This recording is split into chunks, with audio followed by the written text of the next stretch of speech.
birlikteliği, dayanışmayı ve eşitliği ifade ediyor. İmtiyazın olmadığı bir düzen oluştururken bireysel çıkar ilişkilerini reddediyor. Alternatif bir yaşam için kilit bir role sahip. Pratikleştiğinde birçok sorunun çözüm yolu olabiliyor. Evet değerli kavramlar izleyicileri, bu hafta komünü ele alacağız. Öncelikle yönümüzü sokağa çevirelim ve halkın komün nedir sorusuna verdiği cevaplara kulak verelim. Bakalım insanlar bu kavramı nasıl niteliyor?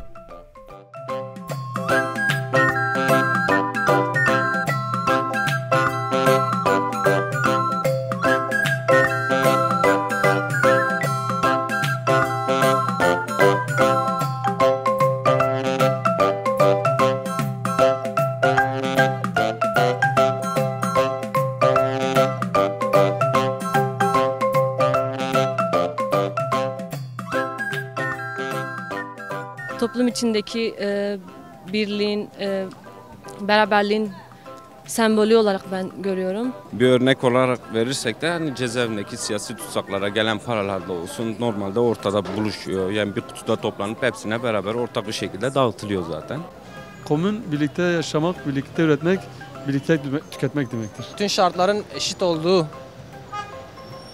bir manaya geliyor. Kom kökeninden geliyor, hani beraber toplu yaşam anlamına geliyor. Birlikte yaşam demek.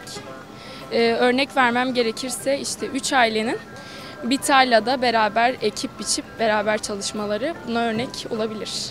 O bir aile yaşamıdır, küçük bölüklerin yaşamı gibidir. Komün nedir? Komün birlikte yaşamdır, aile içi birlikteliktir. Komün, Kürtçe kom demek yani insan topluluğun bir yerde yaşaması veya bir yerde nasıl birbirlerine geçinmesi, ekonomik durumda nasıl bir şekilde ise komün yani kısası bir toplum yaşamasıdır. Toplum alanıdır.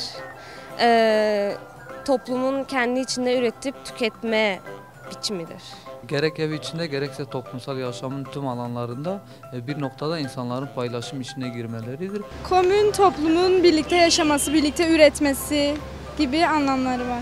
Kom kelimesi küçük toplulukların beraber bir arada yaşam alanı olarak adlandırabiliriz.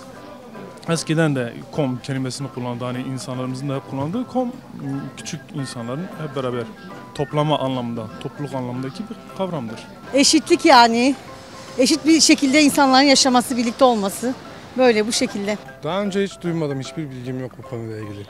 Bir köyde yaşayan insanların kendi aralarında ektikleri mahsulleri kendi aralarında tüketmesi.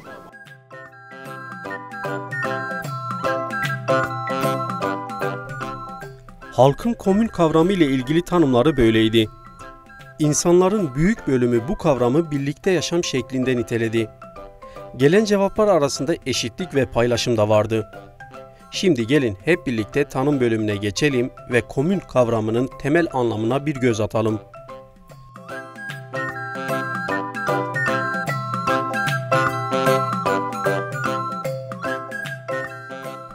Bir grubun, bir topluluğun yaş, cinsiyet, yetenek farkı gözetmeden katılım gösterdiği ve paylaşımın gerçekleştiği eşitlikçi toplumsal sistemin bir birimine verilen addır.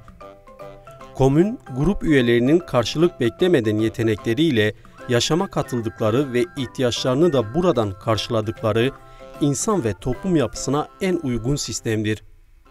Eşitlikçilik ve ortakçılık olarak da adlandırılan bu sistemin daha genel uygulanmasına da komünal sistem veya komünizm denmektedir.